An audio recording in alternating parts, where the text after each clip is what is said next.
Hi అండి, అందరికీ నమస్కారం. Welcome to vintage yshu. మన రొటీన్ లైఫ్ని ఇంట్రెస్టింగ్గా ఎనర్జీగా స్పెండ్ చేయాలి అంటే అప్పుడప్పుడు ఆర్చ్కి వెళ్ళాలి. అదేనండి వెకేషన్. సో వెకేషన్కి వెళ్ళే 2 days ముందు 2 days ఫుల్గా తిరిగాను అనమాట. అస్సలే భలే కలరా, హెయిర్ స్కిన్ కంప్లీట్గా డ్యామేజ్ అయిపోయింది. అంటే పెద్ద డిఫరెన్స్ ఏం తెలియదు అనుకోండి, అది వేరే విషయం. కట్ చేస్తే ప్యాకింగ్ ఇవన్నీ ఉంటూ ఉంటాయి కదా. ఎక్కడికైనా ఆర్చ్కి వెళ్ళినప్పుడు నాకు అన్ని కొత్త డ్రెస్సెస్ అలా ఉండాలనిపిస్తూ ఉంటుంది కదా. ఎప్పటి నుంచో 1 year ముందు కొన్న డ్రెస్ కూడా వేసుకోకుండా అలా ఉంచుకుంటూ ఉంటాను. మీరు కూడా అలాగే ఉంటారా? సో ఇంకా గర్ల్స్ అంటే డ్రెస్సెస్, జ్యువెలరీ, అలాగే బ్యాగ్స్, షూస్, ఎంత లగేజ్ ఉంటుంది కదా. సో అందుకని నేను ఒక స్పెషల్గా ఒక్కటే సూట్ కేస్ తీసుకొని వాళ్ళ సూట్ కేసులో కూడా మళ్ళీ వెళ్ళాను అనమాట. యాక్చువల్గా లగేజ్ ప్యాక్ చేయడం కూడా నీట్గా చూపించవచ్చు, కానీ మన వీడియో ఎవరు చూడరు కాబట్టి నా కోసం నేను చేసుకుంటున్నాను. ఇందులో ఒక బెస్ట్ టిప్ మీకు ఏం చెప్తాను అంటే, మీరు వేసుకునే ఈచ్ అండ్ ఎవ్రీ డ్రెస్ లేదు అంటే ప్రతి ఆబ్జెక్ట్ని ఒక మంచి జిప్లాక్ కవర్లో పెట్టేసుకొని వ్యాక్యూమ్ తీసేసి సీల్ చేసుకున్నారు అంటే మనకి ఎక్కువ లగేజ్ పడుతుంది. అలాగే ఇప్పుడు ఒక డ్రెస్ యూస్ చేసిన తర్వాత దాన్ని వాష్ చేసే ఛాన్స్ లేదనుకోండి, మళ్ళీ అదే కవర్లో పెట్టారు అంటే రిటర్న్ ప్యాకింగ్ కూడా చాలా ఈజీగా ఉంటుంది. ఇక ఏ జర్నీ అయినా నాకు కంఫర్ట్ ఉండే క్లోత్స్ ఏంటి అంటే షర్ట్ అనమాట. షర్ట్ అండ్ జీన్స్ వేసుకుంటే నేను సెట్. మీకేంటి కంఫర్ట్ ఉండే డ్రెస్ జర్నీస్కి? కామెంట్ చేయడం అస్సలు మర్చిపోవద్దు.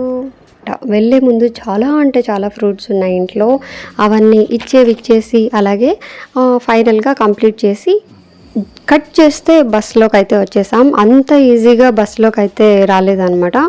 ఎందుకు అంటే కరెక్ట్గా వెళ్ళే ముందు ఏం చేశాను, ఏదో కోతి పని చేస్తాం కదా, అలా 95%లో ఉన్న వాచ్కి ఛార్జింగ్ పెట్టాను. 30 లోపు ఉన్న ఫోన్కి మాత్రం ఛార్జింగ్ పెట్టలేదు.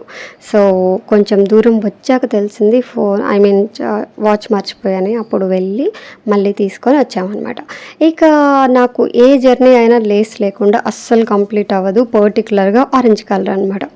అందుకని దొరుకుతుందో లేదో అని ఇంటి నుంచే తీసుకొని వెళ్ళాను. జర్నీ స్టార్ట్ అయిన తర్వాత మనకి పాప్కార్న్ కూడా వచ్చాయి. అలా దొరికినప్పుడు అలా జర్నీలో కొంచెం పడుకునే వరకు ఏదో ఒకటి తింటూ ఉంటే అదొక సరదా కదా. కట్ చేస్తే మనం మార్నింగ్ లేచేసరికి బెంగళూరులో ఉన్నాం. ఎంత బాగా అయిపోయింది కదా జర్నీ, కానీ బస్సు అయితే టూ మచ్గా ఉందన్నమాట. కానీ బయట సీనరీ ఇవన్నీ చూస్తూ ఉంటే మళ్ళీ ఒకసారి రివైండ్ చేసుకుంటున్నట్టుగా ఉంది నాకైతే. వచ్చేసి వెకేషన్కి వెళ్ళి వచ్చి ఆల్మోస్ట్ 2-3 weeks అయిపోతుంది. కొన్ని మర్చిపోయి కూడా ఉన్నాను. మళ్ళీ ఇప్పుడు ఇవన్నీ చూస్తూ ఉంటే అన్ని మెమరీస్ రీకలెక్ట్ చేసుకుంటున్నట్టుగా ఉందన్నమాట. ఎంతో బాగుంటుంది కదా మార్నింగ్ లేవగానే అలా మంచి ఫ్రెష్ ఎయిర్లో గ్రీనరీ. కట్ చేస్తే ఇక్కడ చూస్తున్నారు కదా, మార్నింగ్ లేవగానే ఇక్కడ పైన రూఫ్ టచ్ అవుతూ ఉందన్నమాట బస్కి. సూర్య అలా అనగానే నాకు కూడా టచ్ అవుతుంది అని చెప్తూ ఉన్నాను నేను. అంటే అంతే ఉంటుంది కదా, ఎవ్రీ టైం అలా ఉండవు. సో ఈ బస్ రేటింగ్ బాగుందని బుక్ చేస్తే అంత బాగుంది అనిపించలేదు నాకు, సర్వీస్ లేదంటే మెయింటెనెన్స్ అది. ఎనీహౌ మనం ఇక్కడే ఉండిపోం కాబట్టి నో వరీస్ అనమాట. కట్ చేస్తే ఇంకా మనమైతే వెళ్తూ ఉన్నాం. ఎక్కడికి? యాక్చువల్గా మేము వచ్చింది బర్త్డేస్ కోసం అనమాట. సరే వీకెండ్ అలాగే ఇండిపెండెన్స్ డే ఇవన్నీ హాలిడేస్ ఉన్నాయి కదా అని చాలా ఒక 1 month నుంచి, ఒక 1 month కాదు, ఒక 20 days ముందు నుంచి ప్లాన్ చేసుకొని మేక్ మై ట్రిప్లో ఆర్ యాత్ర.comలో ఒక ట్రిప్ బుక్ చేసుకొని మేము ఇంత లగేజ్ తీసుకొని వచ్చాము. నేనైతే ఉండే డేస్ కంటే డబల్ ట్రిప్లే తీసుకొచ్చుకున్నాను అనమాట. అంటే మోర్ ఆప్షన్స్ ఉండాలి కదా. గర్ల్స్కి ఎన్ని ఉంటాయి కదా డ్రెస్సులు, నైట్ డ్రెస్సులు, ఇంకా మీకు చెప్పాల్సిన అవసరం లేదు కదా. కట్ చేస్తే బెంగళూరులో దిగగానే సూర్య చెడ్డీ బడ్డీ ఫ్రెడ్ అనమాట. ఇంకా బెంగళూరుకి వెళ్తున్నాను అంటే బెంగళూరులో మా హౌస్కి వెళ్తున్నట్టు ఫీలింగే ఉంటుంది నాకైతే. సో చూసారు కదా, వెళ్ళగానే డిమార్ట్ షాపింగ్ ఏంటి అంటే బ్రష్లు, అలాగే నా ప్లక్కర్ మర్చిపోయి వెళ్ళాను. ప్లక్కర్ అలాగే ఒక ఫ్లాస్క్ కావాలి, అందుకని చెప్పి అక్కడికి వెళ్ళాం అనమాట. కట్ చేస్తే చెప్పాను కదా మా హౌస్కి వెళ్ళినట్టే ఉంటుందని. చెప్పినట్టుగా కాదు, నిజంగానే అలాగే ఫీల్ అవుతాను అనమాట. సో చూసారు కదా, బెడ్ అంతా పరిచేసి ఆల్మోస్ట్ మళ్ళీ వేరే ప్లేస్కి వెళ్ళాలి కాబట్టి పెట్టలేదు, కానీ లేదు అంటే ఆ షెల్ఫ్స్ అన్నీ నీట్గా ఏదో ఇంట్లో పెట్టినట్టే పెట్టేస్తాను అనమాట. లాస్ట్ టైం అలాగే చేశాను. ఒక రూమ్ మొత్తం, ఒక రూమ్ అంటే అదే ఒక 2-3 షెల్ఫ్స్ అంతే ఉంటూ ఉంటాయి కదా! అసలు ఎలా ప్యాక్ చేసుకుంటారు ఒక చిన్న బ్యాగ్‌లో అనేది నాకు ఒక పెద్ద $1,000,000 క్వెషన్ అనమాట.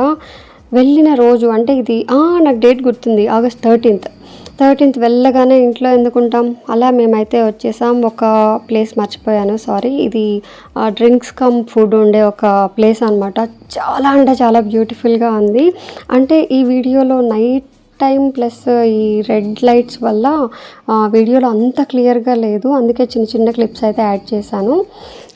యాక్చువల్గా ఏంటి అంటే ఇలాంటి ప్లేస్లో మనం ఫుడ్ బాగా ఎంజాయ్ చేస్తాం. ఎలా అంటే ఒక గ్రూప్ ఆఫ్ ఫ్రెండ్స్ వెళ్ళామనుకోండి, మినిమం ఒక 5-6 మెంబర్స్ వెళ్ళాము అంటే ఒక number of variety food try చేయొచ్చు.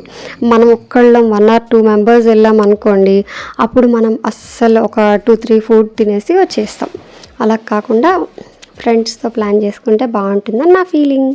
కట్ చేస్తే చెప్పాను కదా, యాక్చువల్గా ఇది ఇంకొక ప్రపంచంలోకి వెళ్ళినట్టుగా ఉంటుంది. ఇక్కడ అన్ని విల్లాస్ అనమాట. విల్లా ఎక్స్పీరియన్స్ నేను ఇక్కడ ఎక్స్పీరియన్స్ ఎలా ఉంది అంటే ఓకే, ఈ ఫ్రాక్స్లో మాత్రం కొంచెం కష్టంగా అనిపించింది.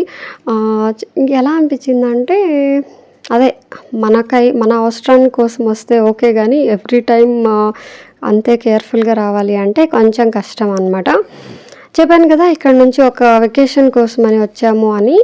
వెకేషన్ నన్ను వచ్చేసి అస్సలు అవ్వలేదు. ఎందుకు అంటే మేము బెంగళూరు నుంచి ఊటీ వెళ్ళాలి అని వచ్చాం. యాక్చువల్గా వచ్చిన పర్పస్ అయితే అదనమాట. మీకు వచ్చేటప్పుడు జాకెట్ వేసుకొని ఉన్నాను చూసారా, లగేజ్ తగ్గినట్టు ఉంటుంది. అలాగే కొంచెం ఊటీకి కూడా పనికి వస్తుంది. యాక్చువల్గా అది చైతు వాళ్ళు తీసుకొచ్చారు లాస్ట్ టైం కులు మనాలి నుంచి. అయితే ఫైనల్గా బిస్కెట్ అయిపోయిందనమాట. 15th ఆ రోజు వెళ్ళాలి వెకేషన్కి. ఆ రోజు కట్ చేస్తే ఫ్రెండ్ వాళ్ళది రెస్టారెంట్ ఓపెనింగ్ ఉంది. సరే ఓకే, అది కూడా బెస్ట్ థింగే కదా. ఒక ఫ్రెండ్ వాళ్ళు ఒక బిజినెస్ స్టార్ట్ చేస్తున్నారంటే ఎంత హ్యాపీ ఫీలింగ్ ఉంటుంది కదా. ఆ రోజు నేను చాలా ఇయర్స్ తర్వాత బయట పానీపూరి తిన్నాను. ఎందుకు అంటే తను ఇంట్లో ప్రిపేర్ చేశారు అనమాట. సో డౌట్ లేకుండా తిన్నాను చాలా రోజుల తర్వాత.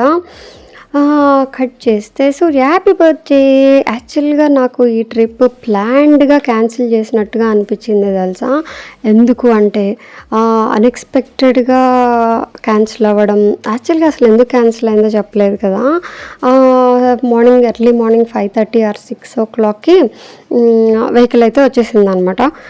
ఆ వెహికల్ స్విఫ్ట్ డిజైర్ అనమాట. అలా ఒక 2-3 kilometers or 5 kilometers ట్రావెల్ చేసిన తర్వాత సూర్యకు ఒక పెద్ద డౌట్ వచ్చింది, ఎయిర్ బ్యాగ్స్ ఉన్నాయా లేవా అని.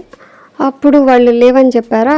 సూర్య అసలు ఇంకొక సెకండ్ కూడా ఆలోచించకుండా నో క్యాన్సిల్, నన్ను ఇంటికి తీసుకెళ్ళి దింపేయండి అని అన్నారు అనమాట. వాళ్ళు అలా దింపేసి అలా వెళ్ళారు. సో ఆ మనీ కూడా రీఫండ్ చేయలేదు. ఎందుకు అంటే మన ప్రాబ్లం కదా అది.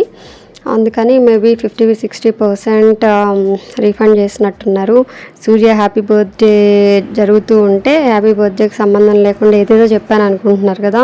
మరి అలాగే ఉంటుంది కదా. నేనేమో ఊటీ కోసమని ప్లాన్డ్గా అన్ని వింటర్ వేర్, అలాగే స్వెట్ షర్ట్స్, జాకెట్స్ ఇవన్నీ తీసుకెళ్ళాను మోసుకుంటూ. అదే బెంగళూరు కంటే కొంచెం లైట్ వెయిట్లో ఉన్నవి, ఈజీగా క్యారీ చేసేవి ఇలాంటివి తీసుకెళ్తాను కదా. ఎంత టూ మచ్గా అనిపించిందో. కానీ తెలుసా సూర్య సూపర్ డూపర్గా ఎంజాయ్ చేశాడు. ఎందుకు అంటే సూర్య బర్త్డేకి ఫ్రెండ్తో సెలబ్రేట్ చేసుకోవడం, సూర్య ఫ్రెండ్ గురు కూడా సూపర్ హ్యాపీ అనమాట. ఎందుకు అంటే అది వాళ్ళ ఓన్ హౌస్లో సూర్య హ్యాపీ బర్త్డే అంటే ఇంకా హ్యాపీ కదా. సో అలా గడిచిందనమాట. సరే ఏదైనా అట్లీస్ట్ మెమరబుల్గా చేసుకుందాము అని ఏదో ట్రై చేసాము. నెక్స్ట్ వీడియోలో ఏం జరిగింది, నేను ఏమైనా కాంప్రమైజ్ అయ్యానా లేదా అని నెక్స్ట్ వీడియోలో అయితే షేర్ చేస్తాను. ఈ వీడియో ఎలా అనిపించింది ఏంటి అని కామెంట్ చేయడం అస్సలు మర్చిపోవద్దు. చెప్పాను కదా మేము ఆ రోజు ఒక ప్లేస్కి వెళ్ళాము అని. చాలా అంటే చాలా బాగుంది. ఆల్మోస్ట్ 3-4 floors ఉందా. ఎంత మంచిగా మెయింటైన్ చేశారు తెలుసా. అసలు మంచి హైజీన్గా, గ్రీనరీగా, అలాగే దాన్ని ఏమంటారు, చాలా అంటే చాలా బ్యూటిఫుల్గా ఉంది. అంతే. ఐ హోప్ ఈ వీడియో మీకు కూడా నచ్చింది అనుకుంటున్నాను. మరి ఇంట్రెస్టింగ్ అండ్ హెల్తీ టాపిక్తో మళ్ళీ కలుద్దాం. Thanks for watching. బాయ్ అండి.